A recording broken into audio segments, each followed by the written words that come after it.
What's good, everyone? It's Steve from Sneaker Tech Talk, back with another video today. For today's video, we will be taking a look at the performance review of the Kobe 9 Low EM. So without further ado, let's take a look at the shoes. All right, so first things first with this shoe, this is the black University Gold Kobe 9 Low EM. On the box, it is a Protro, but on the box it also says Elite, which completely defeats the purpose of what the brand did back in the day with the engineered mesh versions and then the Flyknit Elite versions. I don't know why they made the name so long and included both the Elite and the EM on the box.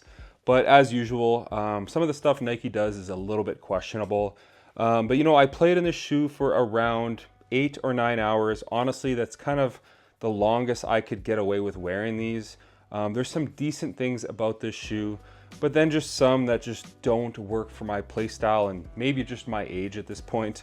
But without further ado, let's take a look at how these performed. And as always, starting with the traction pattern on the bottom, you do have kind of the heat map of the foot on the bottom of this shoe.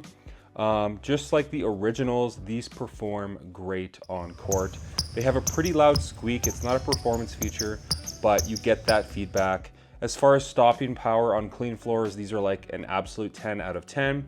On dirty floors, they did collect a bit of dust and create kind of like, just like the grooves are really tightly knit, so dust was getting in between those. But if you give them a quick wipe, you'll be good to go. It's really nothing to worry about. The only issue with this traction pattern, and it was the same issue on the originals, is the longevity that you're gonna get out of this outsole. These lines throughout do kind of wear away and flake off rather quickly. My high top Elites, that is happening. So while this outsole lasts, they are elite on clean and dirty floors, but longevity is a bit of an issue. So sound off in the comments what you guys think of the outsole. It's more or less the exact same as the other Protros and the originals. For me, I had a really good time with this outsole. Again, I just would not bring them outdoors because it's gonna like flake off instantly. But as far as indoors go, I would give these a very solid 9 or 9.5 out of 10. I had a great experience with these. Now, as far as the cushioning goes on the engineered mesh version, it's more or less the exact same as the Elite Protros. The outside kind of shell is kind of like rubber or plastic all the way around. It's very hard, there's no give. All of the cushioning is housed within the shoes. Now, originally back in the day, they did have a Lunarlon drop-in midsole for the regular versions. And then I believe the Elite like playoff versions had the Lunarlon with full-length zoom at the bottom of the insole. Now with these Protros, you are getting a React drop-in midsole, and they're not quite as bad as last year on the 8s, but honestly, they're not that good either. You get a little bit of bounce in the heel. The forefoot is like insanely close to the floor to the point where you're literally playing on the floor.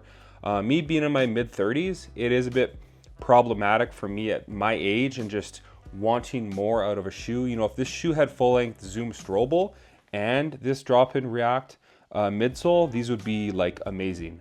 But you don't get any zoom within the shoe, which I think is problematic because this shoe retails for 190 USD, 235 here in Canada, and you're just not getting a very good cushion experience. Again, you get a bit of a compression at the back of the shoe, but this is gonna wear away over time to the point where it's not going to be comfortable. It's going to be a lot less comfortable than it already is on day one.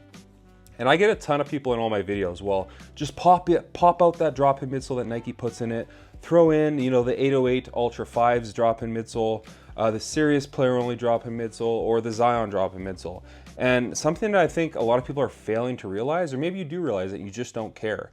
You're paying basically 200 USD for this shoe right here, with horrible cushioning. Like, it's not good at all in my opinion. You shouldn't have to swap out the drop-in midsole to make it more comfortable. Nike should be doing that for us already, and they're not because they don't care.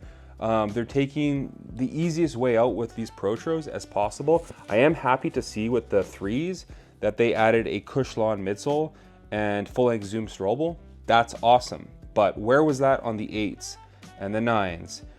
We'll see what they do with the 10s and 11s. But you know what? I love the 8s and 9s, from the originals, my previous and past experience with them. But honestly, these Protros, in my opinion, are a shell of themselves. You know, if you're 15 years old and you have young legs and you love these, I'm happy for you. But for me, they just don't work. The cushioning it becomes pretty dead after around 10 hours of use. I just wish these had some sort of Zoom Air in them. They don't. So for me and my experience from what I've been having in the last year or two with the 8s and now the 9s, I'm gonna have to give these like a 6 or a 6.5 out of 10 as far as the cushioning goes. As far as the fit goes on this model, honestly, again, it just doesn't really work for my foot. I'm hoping the Elites fit a little better with the Flyknit, but with this engineered mesh version, it's just so narrow in the midfoot and in the forefoot to the point where it takes a good 2 or 3 hours to break these in to the point where they can actually be worn without pain. I don't know how it is for you guys. I have a pretty narrow foot. Like, I don't have a wide foot by any stretch. And the fit of these are just not very nice. You know, the footbed itself on the drop-in midsole is very narrow, and the same can be said for the actual, you know, midfoot of this shoe. You get a ton of padding at the back of the shoe, which is very nice. A decent amount of padding on the tongue. The tongue is gusseted. You know, the fit at the back of the shoe does feel nice. It's very snug and secure. I went with a size 11 in these. In the high top Elites, I go 10.5 with the Flyknit.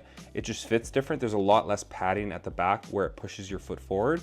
But with the low tops, I have to go up to a size 11 because a 10.5 for me in the low tops is like unbearable. Like, my toe is slammed up at the end of the shoe. So I went with an 11. So I would say stick true to size. Whatever you typically wear in, you know, the Kobe 6s, the 5s, and the 4s, I would get in these. For me, the Elite high tops, like I said, fit a little bit big and a little more wide in the toe box. That was not the case with these. So again, the fit for me from the midfoot forward just was unbearable to the point where I don't enjoy wearing these, and I did not look forward after the first time wearing them to have to play in this shoe. So for me, the fit, I'm gonna have to give a 6.5 out of 10. As far as the materials go, you know what, this is the EM version. I knew what to expect because I have played in the originals. EM does stand for engineered mesh. So you're getting a really cheap mesh running throughout the shoe. It's very breathable, it's very lightweight, it breaks in really easy right here. It's just a really nice shoe to play in as far as the materials go. The fit was another issue, but the materials were nice. You get a ton of really nice mesh running up the tongue that's very breathable. Some synthetic leather almost like material, or I don't even know what this is. It's rather cheap, but you're getting a variety of materials on this shoe. At the toe box right here, you do have a fuse rand as well, so a little bit of extra durability and support. You know, this is what I expected because this is what it was originally back in the day. But obviously the price point being $190 is rather expensive. In Canada, they're actually cheaper to buy in Canada at $235. Because if you do the price conversion from 190 USD is like 260 Canadian. So they're pricing these cheaper in Canada at 235. But honestly, these are sitting everywhere. So I would wait for these to go on sale because the materials, if you're looking for something premium, you're not gonna get that. You know, compared to the Elite versions, I much prefer the Elites. The only issue with the Elites is right here on the inside, on the medial side, after, you know, a good 30 hours of use back in the day, they would tear. So they haven't done that yet, so time will tell. But if you're looking for a more premium feeling shoe, obviously these guys right here are that. But the engineered mesh version, you know, if you know what you're paying for and you're not expecting anything premium, it's not bad at all as far as performance goes.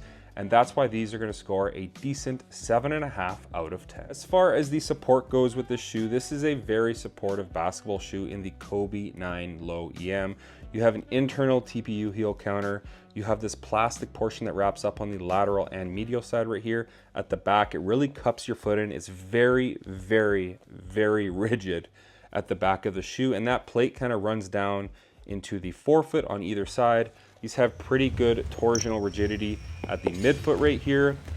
They have a pretty wide and stable base and this outrigger flange right here. So if you land awkwardly, your foot's not going to teeter over and sprain your ankle. Obviously, this is a low top basketball shoe.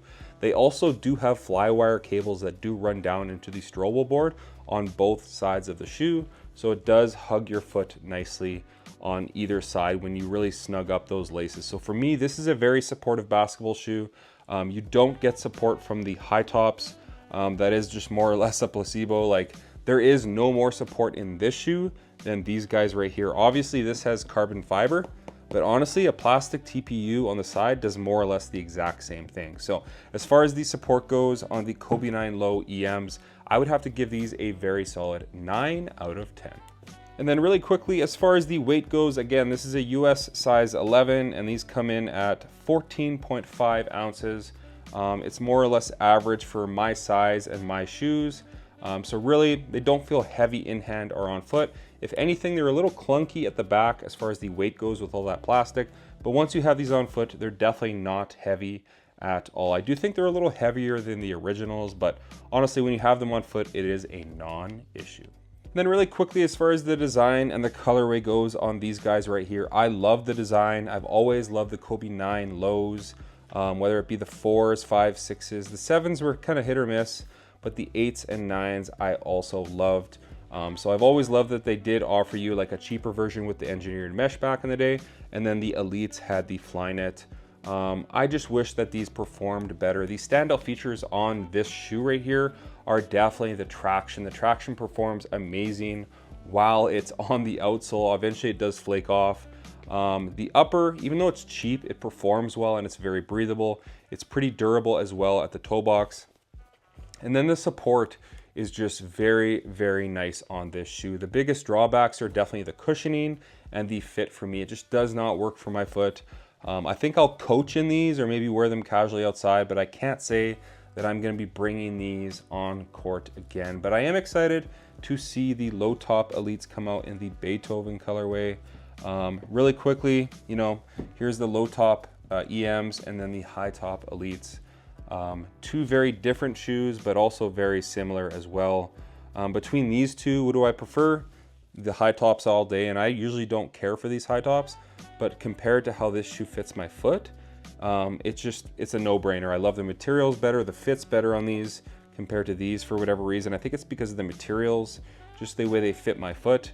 And then there's just less padding at the back of the shoe as well, which prevents my foot from being pushed up compared to the way they do that in these guys right here. So sound off in the comments what you guys think of the low top EMs. Did you pick them up? Do you plan on picking them up? If not, at this point, I would just wait because I do think these kind of TB colorways are gonna go on deep discount. But like I said, that's gonna do it for today's video. As always, if you guys could like, comment, and subscribe, that would definitely help the channel a ton. And check out my Instagram over at Sneaker Tech Talk, as it is an extension of my YouTube channel with all my pickups, basketball footage, and nostalgia as a whole. As always, thanks for watching today's video, and until next time, peace.